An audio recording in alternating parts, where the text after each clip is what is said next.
Radhe Radhe friends, मेरे प्रिय दोस्तों, आज हम श्रवण करेंगे माँ कृष्ण सटतिला एकादशी की पावन अमृतमयी व्रत कथा। तो दोस्तों आइए अब हम श्रवण करते हैं एकादशी की व्रत कथा।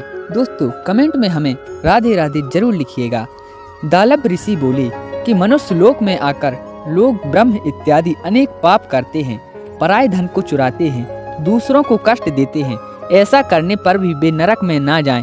हे भगवान, अल्प दान करने से अनायास पाप दूर हो जाएं। उसे कहिए। पुलस्त मुनि बोले, हे महाभाग, तुमने बहुत सुंदर प्रश्न किया है, जिसको ब्रह्मा और विष्णु एवं इंद्र आदि देवताओं ने किसी से नहीं कहा। तुम्हारे पूछने पर उस गुप्त बात को तुमसे कहूँगा। माघ मास के आरंभ में ही शुद्धता से स्नान करके इंद्रियों को बस में करें। जल से हाथ पैर धोकर भगवान का स्मरण करें। ऐसा गोबर लें जो पृथ्वी पर न गिरा हो। उसमें तिल और कपास मिलाकर पिंड बना लें। उसके 108 पिंड बनाएं। यदि माघ के महीने में पूर्व आषाढ़ व मूल नक्षत्र आ जाए तो उसमें नियम ले, या कृष्ण पक्ष की एकादशी को नियम लें। उसका विधान मुझसे सुनो। स्नान करके पवित्र होकर कीर्तन करते हुए एकादशी का उपवास करें। रात्रि जागरण करें और गोबर के बने हुए 108 पिंडों से हवन करें। शंख चक्र गदाधारी भगवान का पूजन करें। चंदन अगर कपूर चढ़ावें, भूरा मिला हुआ नैवेद्य चढ़ाकर बारंबार कृष्ण का नाम स्मरण करें। यदि इन सब का अभाव हो तो सुपारी ही श्रेष्ठ है। फिर अर्घ देकर जनार्दन का पूजन करके प्रार्थना करें, हे कृष्ण, आप दयालु तथा पापियों को मोक्ष देने वाले हो। हे जगतपते, मेरे दिए हुए अर्घ को लक्ष्मी समेत स्वीकार करिए और कहें कि श्री कृष्ण भगवान मेरे ऊपर प्रसन्न हो।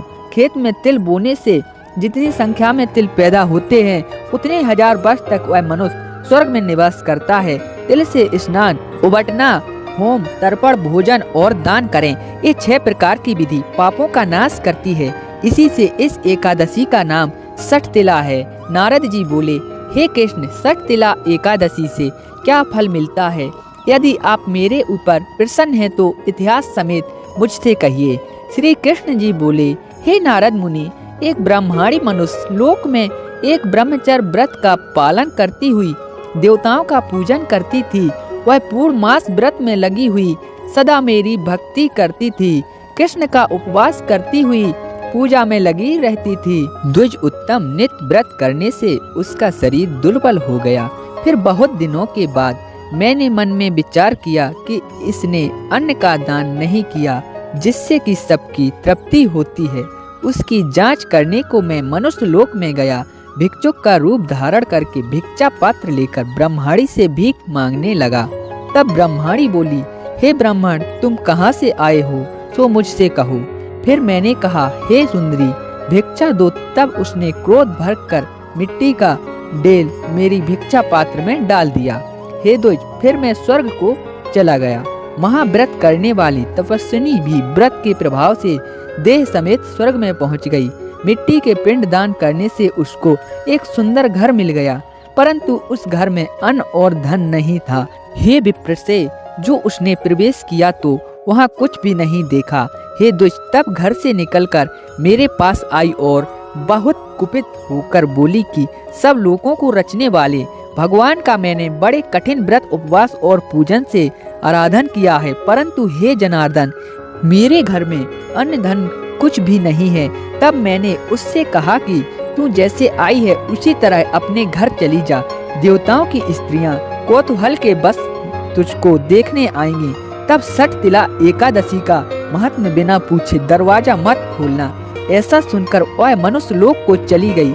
हे नारद, तब देवताओं की स्त्रियां उसे देखने आईं और कहा कि हमारे तुम्हारे दर्शन के लिए आई हैं, तुम दरवाजा खोलो। मानुषी बोली, यदि तुम मुझे अवश्य देखना चाहती हो तो दरवाजा खोलने से पहले सटतिला का व्रत पुण्य और महात्म कहना होगा। उसमें से एक ने महात्म सुना दिया और कहा कि हे मानुषी, दरवाजा खोल दो, तुझको देखना आवश्यक है। उसने दरवाजा खोल दिया। उन सब ने मानुषी को देख लिया। देवियों के उपदेश से सत्य पर चलने वाली उस मानुषी ने भुक्ति और मुक्ति को देने वाली सटतिला का व्रत किया। तब वह मानसी क्षण भर में रूपवती और कांति युक्त हो गई। और उसके यहाँ धन धान वस्त्र स्वर्ण चांदी ये सब हो गया।